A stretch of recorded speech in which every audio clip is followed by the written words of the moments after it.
Olá, boa noite. Está no ar o Show Business, o mais tradicional talk show de negócios da TV brasileira. E no programa de hoje vamos receber Marco Bolonha, sócio fundador e CEO da Galápagos Capital, fundada em 2019 com 30 bilhões de reais sob gestão. Vamos receber também Márcio Fabre, CEO da NIO, uma nova empresa de tecnologia que fornece soluções de internet fibra com uma base de cerca de 4 milhões de clientes. Eu sou Bruno Meyer e seja muito bem-vindo ao Show Business que começa em instantes.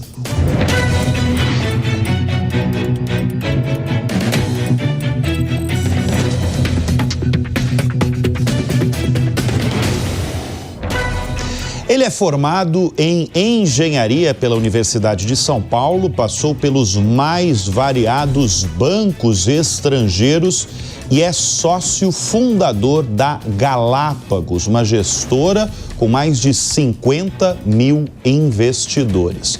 Nós vamos conversar neste bloco do Show Business com Marco Bolonha, CEO e sócio da Galápagos Capital. Obrigado, Bolonha, pela presença aqui em nosso estúdio. Eu já vou direto, você é um engenheiro, mas lida com o mercado financeiro há muitos anos. Juros a 15% ao ano e no meio de um Brasil sendo taxado em 50% pelos Estados Unidos, qual que é o melhor investimento hoje? Bom, primeiro, boa noite, obrigado pelo convite, estar aqui com vocês. Eu diria que o Brasil tem uma taxa de juros, como você colocou logo no início, são 15%, né? Se você olhar a inflação, olhada ela para frente, estamos falando, vai de 4,5%, 5%. Então, acho que o investimento mais óbvio hoje é a renda fixa, né? Dado o juro real que a gente está praticando na economia. Nós estamos fadados a ser o país da renda fixa? Bolonha. O Brasil tem um problema estrutural histórico, né? É difícil a gente ver uma taxa de juros, né? Quando você olha as previsões das curvas, né? Haver algo abaixo de 10%. Então a gente acha que está meio amarrado a ser um país de 2 dígitos, né? A gente teve poucos momentos de 1 dígito, dura pouco, né? E aí, obviamente, que isso vem de um problema estrutural da área fiscal, né? Que acaba pressionando o aspecto, os gastos, né? Acabam pressionando a inflação, que leva a ter que ter uma política monetária ativa, né? Então, acho que a gente está praticando uma estrutura que requer uma política monetária ativa. Pela análise de vocês, a queda de juros no Brasil começa quando? Nós entendemos, né, pelos dados que têm saído, mais recente até o próprio IPCA, o último dado que a gente teve, já mostra, né, que os efeitos da política monetária começou a surtir efeitos, né? São efeitos em termos de redução de atividade, na margem, né? Então, nosso call é de que a taxa de juros deverá iniciar sua queda no final deste ano ainda. Isso em dezembro? Dezembro. Isso. No último Copom. No último Copom. Isso, e deve ser o quanto? A aposta aí de vocês, 0,25%? Do que a gente olha hoje é meio. Meio por cento. Merece meio. Então vai para 14%. É porque, como eu falei, o juro real é muito alto, né? Então acho que 25 ou meio não vai fazer diferença, mas na ponta o meio ajuda. Agora deixa eu trazer um tema que movimenta o setor financeiro, não só o setor financeiro, mas sobretudo o setor financeiro nas últimas semanas. Tarifaço de Donald Trump. Você acredita que o Brasil vai ser afetado quanto? Ou não vai ser afetado, mesmo com a imposição ali dos 50% em vários setores? Perfeito. Não, vamos lembrar primeiro que nós estamos falando de 40%, né? Porque 10% foi exatamente, o que foi... No começo, exatamente. No começo era 10%. Na totalidade ali... Que estava na conta, né? Porque eu acho que tinha um desequilíbrio tarifário entre os Estados Unidos e outros países, havia já um clima de que isso iria acontecer.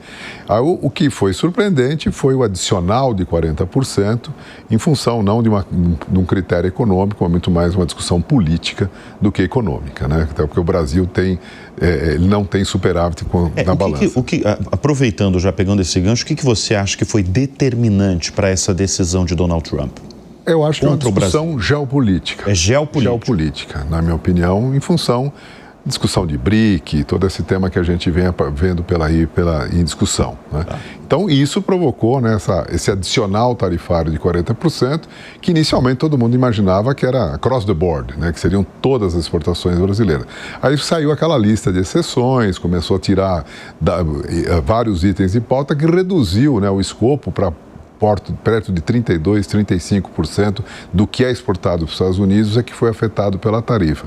Então, quando você faz essa conta toda, eu acho que o impacto, se falar impacto de PIB, né, porque a exportação brasileira, o 12,5% é exportado para os Estados Unidos da pauta de exportação brasileira. Então, se você fizer essa conta e chegar naquilo que foi afetado, eu acho que 0,5% no PIB é um bom número. 0,5%. 0,5% no PIB. Óbvio que isso é um pouco conta do contente, porque isso no geral, né? Mas quando você vai a alguns setores específicos que estão afetados, que contribuem para esse meio, aí o efeito é muito forte, né? É muito forte.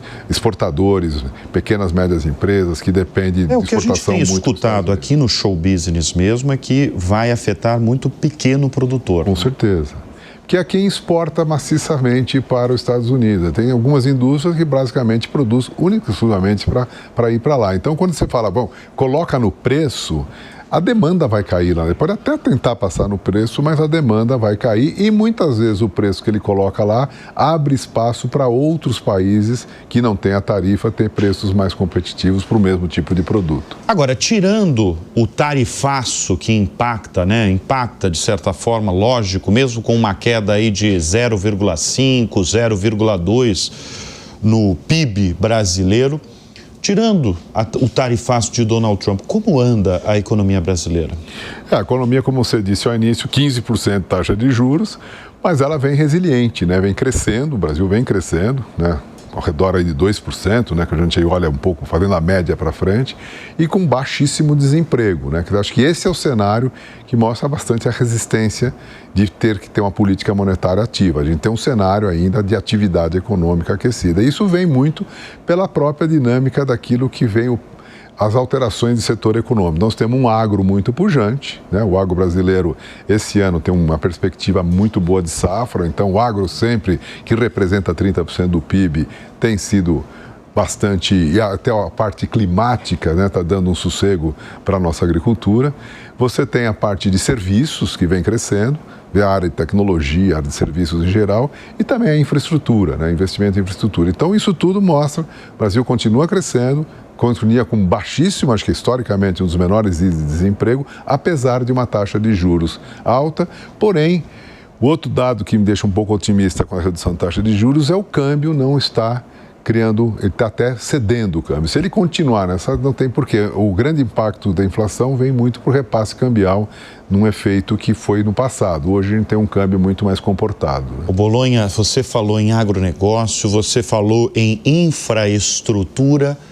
Quais os setores que vão estar aquecidos nesse segundo semestre desse ano? E eu acho que você já pode dar uma adiantada aí para 2026. A infraestrutura no Brasil, acho que todo mundo olha para cá olhando a infraestrutura, dado a necessidade de investimentos que a gente tem. E obviamente que isso teria uma velocidade maior de investimento se a gente tivesse os regulatórios mais estáveis, né? Então a gente está tendo hoje algumas discussões importantes no setor elétrico, né? Que, mexendo em marco regulatório, em posição que inibe um pouco, mas esse setor, na nossa forma de ver, tanto seja em energia, tanto seja em saneamento, né, que é outro dado que vem como uma realidade, veja a privatização da Sabesp, acho que vai ter outros movimentos no setor, e veja também a parte de mobilidade, né? Então tem muita coisa acontecendo na área de mobilidade, metrô, rodovias. Então esse é um setor que eu diria que vai manter, e é um setor que ele olha a longo prazo, né? A gente não fica olhando muito a economia que vai acontecer no próximo semestre, são investimentos de longo prazo. Na parte de serviços tem toda essa... Eu acho que nós estamos vivendo próximo do que seria uma revolução industrial, que é a inteligência artificial, né? Então, isso tudo está provocando várias coisas em termos de tech, de investimentos em tech, da necessidade das empresas estarem, né? Hoje não é mais uma opção, tem que estar com inteligência artificial nos seus negócios. Isso gera também bastante demanda de serviços e tecnologia. Mas falando especificamente de inteligência artificial, o Brasil, as empresas brasileiras estão acompanhando esse frenesi da AI no mundo todo? Sim, né? O volume O próprio ChatGPT soltou uma estatística do número de acessos de brasileiros a ele, é bastante significativo. Nós estamos falando aí de coisas de mais de 100, 200, 150 milhões de acessos, né? Então, porque o Brasil sempre foi tecnologicamente um país bastante conectado, né? A gente é muito conectado na internet, a gente é muito conectado no WhatsApp, né? Muito mais que até que o mercado americano, né? O WhatsApp começa a trazer inteligência artificial na sua realização, a gente é muito buscador, né? Então, acho que a gente está assim, eu acho que o empresariado sabe da importância disso e a gente tem que estar, não tem outra alternativa, né? Você está falando do mercado americano, eu abri o programa falando da sua experiência em bancos estrangeiros, porque você já passou pelo Chase Manhattan, você passou pelo Banco Inter, American Express. Você foi, entre outros, você foi CEO do Banco Fator e hoje comanda a Galápagos. O que diferencia, Bolonha, o mercado de capitais americano e o brasileiro? Bom, primeiro assim, a gente lá na Galápagos, a gente é um partnership, né? Nós somos vários sócios, então a gente tem um trabalho feito em conjunto, né? Então a gente tem tido uma atuação bastante interessante em fazer uma companhia de investimentos que conecta, né? Investidores e tomadores de recursos. Então, essa é um pouco a nossa forma de trabalhar. Então, quando você olha a economia americana e o que a gente faz na Galápagos, como eu disse, a gente é uma companhia de investimentos, a gente atua no mercado de capitais. Então, qual a diferença? O mercado americano, se você for ver o crédito, diria que 25% do crédito está na mão dos grandes bancos e 75% está no capital markets, no mercado de capitais. Aqui no Brasil você tem invertido, a gente tem muito mais a presença dos bancos, diria que aí que é até mais invertido para pior, diria que 80% do mercado de crédito está na mão dos grandes bancos e 20% está no mercado de capitais. Então essa é a primeira grande diferença. E a gente vê aqui uma tendência cada vez maior das empresas acessarem os instrumentos de mercado de capitais. Esse é o papel social da Galápagos, é mostrar para investidores e tomadores os instrumentos que esse mercado tem que possa baratear o crédito para quem toma crédito e pode melhorar o investimento para quem está investindo. Através do quê? De uma desintermediação, utilizando os instrumentos através de títulos, de certificados CRAs, CRIs, debêntures, né? Levando isso para o investidor, pessoa física, mais direto, operações garantidas. Então, acho que a forma como a gente trabalha mostra uma evolução do mercado de capitais no Brasil e a gente quer ser parte dessa evolução, fazendo esse trabalho, como eu disse, de aproximar tomadores e investidores, barateando os custos de ambos, né? Melhorando o rendimento de um e barateando o custo de crédito de outros. Agora, como é que é o comportamento aí, o perfil, em primeiro lugar, do investidor brasileiro? Você está falando de uma evolução e é evidente que há uma evolução no Brasil quando o assunto é investimento. Se a gente lembrar de alguns anos atrás, isso acontece ainda hoje, mas você lembra do volume que se tinha na poupança brasileira. A gente ainda está num trilhão? Sim. A gente ainda está no trilhão, ainda tem um desafio enorme aí no mercado de capitais brasileiro. Mas como é que você define hoje, mesmo com todas as transformações e você batendo na tecla da evolução do investidor, mas como é que você define o investidor brasileiro?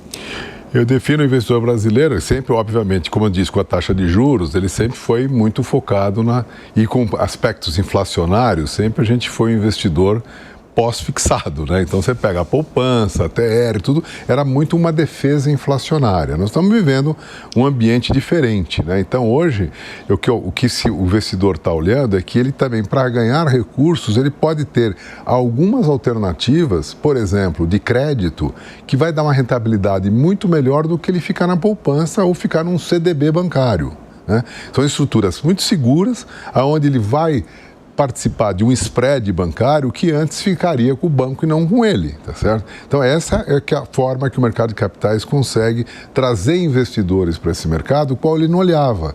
Então ele estava muito lá, vou colocar num CDB, coloquei na poupança, deixo lá. Hoje, com segurança, e obviamente que ele necessita de aconselhamento, então essa é a forma como a gente trabalha na Galápagos, nossos advisors, nossos assessores, é mostrar aos investidores as opções que o mercado de capitais tem. Então, de uma maneira, nós somos não somos um agente autônomo, né? Nosso papel é ser esses assessores de investimentos que mostram esse leque de alternativas aonde o crédito hoje toma uma relevância maior.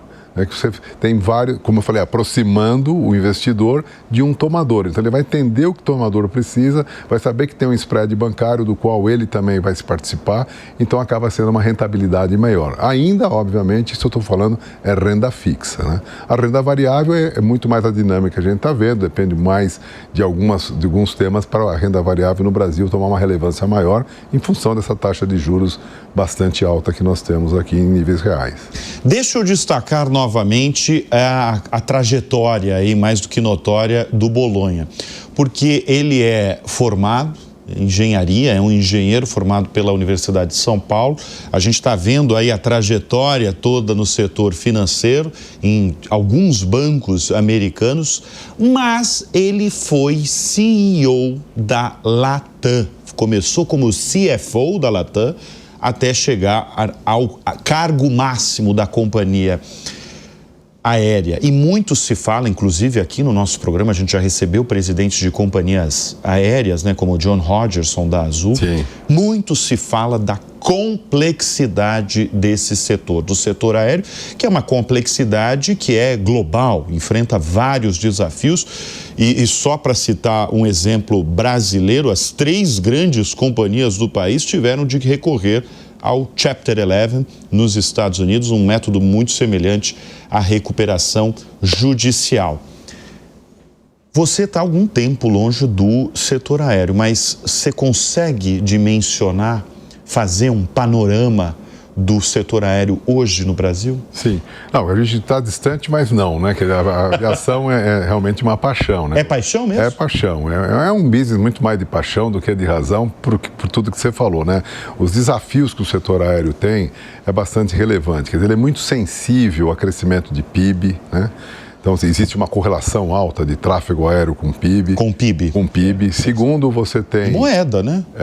Aí você tem todas as posições, você tem o risco de moeda, você tem risco de crédito, então todos os riscos, inclusive o risco de voar. Né? Quer dizer, então e toda essa parte de logísticas. Então é uma prestação de serviços, é um modal de transporte que ele é 24 horas por dia, 7 dias por semana, não tem descanso, não fecha para balanço e mais, né? É uma prestação de serviços cara a cara, face to face, com os passageiros e sujeito a todos os problemas climáticos que cada vez são mais complicados no mundo. Então fecha aeroporto, você tem um problema de alternar voo que cria essa complexidade e que tudo isso é custo. Então é um setor que tem baixa margem, né, na forma pelo risco que ele ocupa, né, o risk reward ele é descompensado, mas é uma atividade necessária não só para passageiros como para carga. Então hoje no Brasil, pelo aspecto continental que nós temos, não dá para imaginar o Brasil sem uma aviação, sem um transporte aéreo, né? Seja para carga,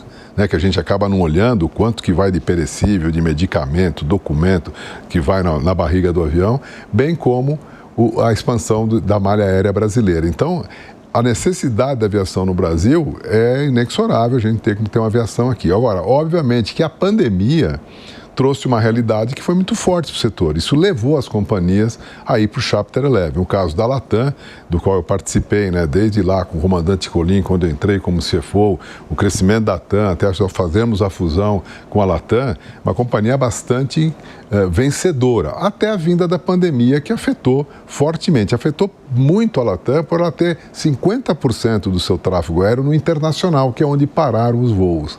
Então isso levou a companhia a uma decisão que eu diria muito acertada da Latam, no momento muito correto, que foi fazer o Chapter 11, tanto é verdade que hoje ela já saiu, ela é uma empresa muito valiosa, ela vale na bolsa mais do que a American Airlines, quer dizer, é uma companhia de sucesso e que usou um instrumento que era importante naquele momento. Eu acho que as demais companhias brasileiras acho que foram um pouco tardias na utilização desse mecanismo e tiveram que recorrer no momento, né, no momento em que a Latam solicitou o Chapter 11, era um momento que ninguém queria avião.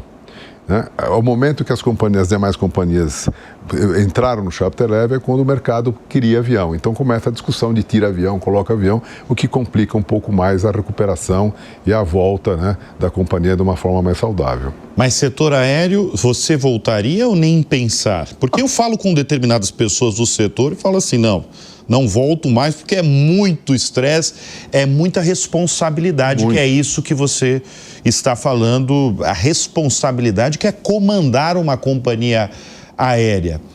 Ela é intensa em tudo, né? Ela é intensa em pessoas, ela é intensa em passageiro, ela é intensa em combustível, ela é intensa em câmbio, tudo é intenso 24, intenso em marketing, né? Tem muita necessidade de marketing. Então, assim, é um setor apaixonante, né? Eu voltaria, mas não como executivo, voltaria com um conselho ou uma consultoria, coisa específica que for, ou a própria Galápagos ser assessor, né, de companhias aéreas ou de quem quer no setor aéreo, porque a gente tem essa capacidade lá dentro, tanto eu como outros sócios que a gente já atuou bastante no setor. Nessa área de fusões, aquisições, nós estamos aqui dispostos a voltar sim para o setor aéreo prestando essa assessoria. Deixa eu voltar ao setor financeiro, que é o setor... Qual é a maior paixão, setor financeiro ou setor aéreo? O brilho no olho mesmo. Ambos, o avião brilha, né? Porque ele voa. Né? Você tem toda essa...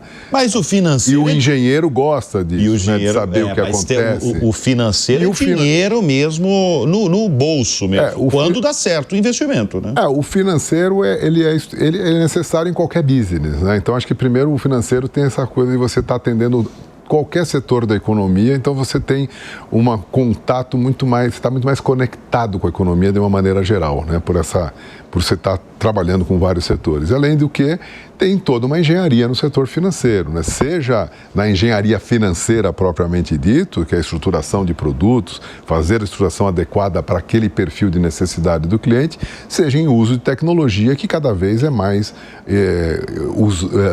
intensa no setor financeiro. Você já viu muita gente quebrando? Na minha história de vida, você viu, né? Como você falou, me formei na Poli, né? Isso foi em 1978, então de lá para cá são mais de 40 anos nessa atividade, passei 24 anos em banco, 16 na aviação, voltei para o mercado financeiro, a gente vê ciclos de economia, né? Então sempre acaba quebrando aquele que erra o passo no investimentos, né? Aquele que às vezes... Erra o passo. O passo no investimento. Tá. Acaba se alavancando no momento, que aconteceu com a subida de taxa de juros. Como eu falei, a gente tinha expectativa pré-pandemia de uma inflação tendendo a zero, então muita gente se alavancou para fazer investimentos. Com a vinda da pandemia, acabou tendo um crescimento da taxa de juros, acabou dando esse descompasso, por isso a gente teve um volume grande de recuperação judicial pós-pandemia. Foi o crescimento da taxa de juros que pegou, obviamente, ali não dava para planejar que ia acontecer uma pandemia, né? Exatamente, ninguém. Volta dos IPOs, elas vão acontecer? Quando que vai voltar o IPO, afinal, as aberturas de capital aqui no Brasil? Eu acho que a gente está há bastante tempo já, né, sem ter IPOs no Brasil. A gente teve aquele frenesi 2020, 2021, frenesi. Aí nós tivemos uma mudança de panorama político, né, veio toda essa dinâmica inflacionária, veio todo esse choque monetário, acho que não tinha ambiente mesmo para a volta de IPO. Está voltando algumas operações, mais especificamente alguns follow-ons, não IPOs, né, menores, pequenos, testando o mercado, mas na minha forma de ver, eu acho que a gente tem que passar um pouco ver a queda de juros, ver um pouco mais de estabilidade, e a gente ano que vem num ano eleitoral. Então, isso é muito importante. Exato. Aliás, você citou as eleições presidenciais em 2026, que evidentemente já mexe com o mercado de capitais brasileiro. O quanto o ruído político atrapalha e mexe com o mercado de capitais, Bolonha? Olha, hoje economia e política andam junto, né? Não tem como você segregar. Sempre foi assim? Até porque... Sempre foi assim ou muito mais agora? Creio que eu sou, da minha opinião, é que sim, né? Porque não tem como, quem faz as políticas monetária, fiscal e cambial é o governo, tá certo? É ele que dita as regras dessas três políticas e que acaba com isso afetando o mercado, né? Então depende de onde dá o tom em cada política. Mas o ano eleitoral, né, um calendário eleitoral, começa a antecipar movimentos. Então, se o mercado está mais querendo um tipo de viés de governo e começa as pesquisas mostrarem que isso vai acontecer, seja por um lado ou por outro, você pode estimular a antecipar alguns movimentos de mercado de capitais, seja de fechamento, seja de abertura de capital, seja de desinvestimento e investimento. Então, esse termômetro eleitoral do ano que vem, que a gente sabe é uma eleição polarizada, vai polarizar o mercado também nas apostas, né? Ou seja, na onde você vai alocar o seu capital. Mas mesmo sem eleições presidenciais, o ruído político sempre mexe muito, né? O mercado financeiro quer regras, estabilidade de regras, né? Não quer alterações. Então, por exemplo, ele quer nações estáveis. E a gente tem aqui, por exemplo, independentemente de calendário eleitoral, você tem um aspecto também tributário. Houve muitas alterações fiscais, tributárias, que mexem nos comportamentos de investimento. Isso é natural, né? Então, também ele quer um pouco mais de estabilidade, que acho que a reforma fiscal pode endereçar o ano que vem, melhorar um pouco como é que são os regimes fiscais que incidem sobre os investimentos e sobre o crédito, né? Deixa eu trazer uma novidade da sua companhia, porque a Galápagos e a Rocket Base uniram esforços ali para fazer um fundo que começa em 50 bilhões de reais e é um fundo específico para investir em startups de saúde. Por que o foco em saúde? Não, primeiro que saúde, né? Isso aí nós somos gestores desse fundo, né? Nós fomos procurados por temos a capacidade de fazer gestão de fundos, né? Esse é um fundo, a gente faz várias gestões de fundos, né, da Galápagos, é um fundo no qual a tese dele, né, é um investimento a partir dos investidores que estão no mercado de saúde, né, e saúde é outro mercado em crescimento, né? Acho que não tem e muito as startups, por quê, né? Com a vinda da tecnologia, com o AI, cada vez mais você vai ter aplicativos, vai ter que vão auxiliar na medicina preventiva. Então, na minha forma de ver, é o caminho da saúde, é a medicina preventiva. Esse mercado está olhando muito investimentos em tecnologia para essas predições, então existe interesse de investidores em participar como tomadores que estão iniciando os negócios. A nossa função, novamente, né, é interconectar, né, esses investidores com os ativos, sendo o gestor desse fundo que eles acabaram trazendo a tese para nós. Agora, como é que serão selecionadas essas startups? A seleção é feita pelos investidores, tem um comitê de investimentos, a gente participa, obviamente que a gente faz todo o compliance do fundo, tem o administrador do fundo junto conosco, mas é o nosso papel, um papel de gestor, auxiliando na gestão e na escolha desses ativos. A Galápagos, a gente está falando de uma companhia que tem 50 mil clientes, só que ela foi fundada há pouco tempo, né? Ela foi fundada há 6 anos, em 2019. Primeiro semestre de 2019. E você já destacou nesse bloco aqui que você tem alguns sócios oriundos de grandes instituições financeiras no país. Por que vocês se juntaram para fundar essa empresa? Bom, em 2019, né, quando nós acabamos criando a Galápagos, tinha muito a ver com a evolução, né? Galápagos é onde você teve a teoria da evolução de Charles Darwin, né? O Galápagos vem aí, da teoria da evolução, né? Primeiro, eu acho que é um nome muito atrativo, né? Um nome bacana, um nome que em qualquer língua, o mundo inteiro conhece Galápagos, até pela história da teoria da evolução. E naquele momento de 19, né, a gente acabou, né, por quem foi idealizador desse processo, que teve esse insight, foi o nosso sócio Carlos Fonseca, né, que ele é o nosso sócio principal no sentido da criatividade de fazer essa plataforma, que era um momento de taxa de juros zero, né? Então a gente falou, como é que a gente vai se adaptar a uma realidade de taxa de juros zero, vindo de um país que sempre teve taxa de juros altíssima.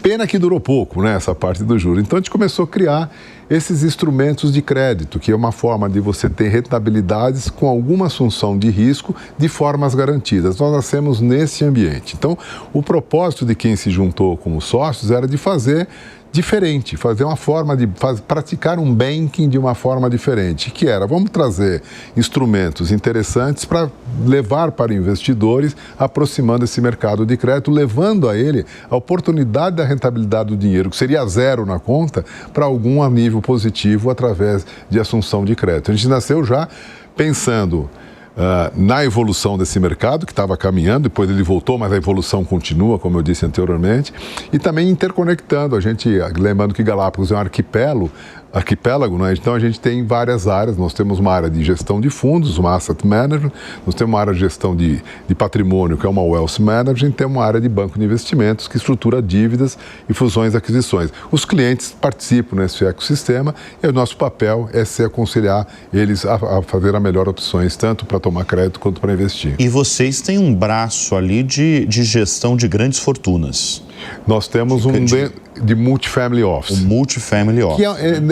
Que está todo dentro da área de wealth management, são segmentos diferentes de atendimento. Como a gente tem, por exemplo, que é até interessante citar, nós temos uma área de atendimento a jogadores, artistas, que é a Galácticos. Tá. Nós temos uma operação Galácticos, que é uma operação que nós temos a felicidade de ter uma sociedade com o Ronaldo Fenômeno, né? Então ele já tinha uma advisory bastante grande para atletas fazer a gestão dos seus investimentos. Então esse é um segmento da Wealth que trata um cluster específico de jogadores, artistas, esportistas em geral. Mas o patrimônio do Ronaldo Fenômeno está todo lá? Não, todo lá não. Mas parte... Que já seria notícia. Não, parte ele... seria notícia. Ele realmente ajuda bastante a gente na originação de clientes. Entendi. Agora, o multifamily office, essas grandes fortunas brasileiras que companhias como a sua administra, essa turma toda, essas grandes fortunas, essas famílias que têm muita fortuna, elas estão hoje, qual que é o status dela em relação à economia? Eles estão pessimistas, eles estão cautelosos, só olhando, aguardando o que vai acontecer. Você falou muito em questões geopolíticas, não só questões políticas brasileiras. Tem alguém otimista? Então, independentemente de otimismo ou pessimismo, acho que é muito mais de diversificação do seu portfólio, né? Então, eu acho que grandes fortunas começam a primeira grande discussão, que é o que o multifamily office tem diferente de private bank, né? Que o private bank você está só olhando o investimento financeiro. No multifamily você olha o investimento global do cliente, seja imobiliário, você olha aspectos sucessórios, você olha aspectos de organização do processo decisório na família, né? Tem um tema de governança. Então, é uma assessoria mais ampla e que leva a outros tipos vamos chamar assim, de advisory, que não necessariamente qual é o melhor investimento. Então, quando você olha isso, ele já tem que tomar uma decisão.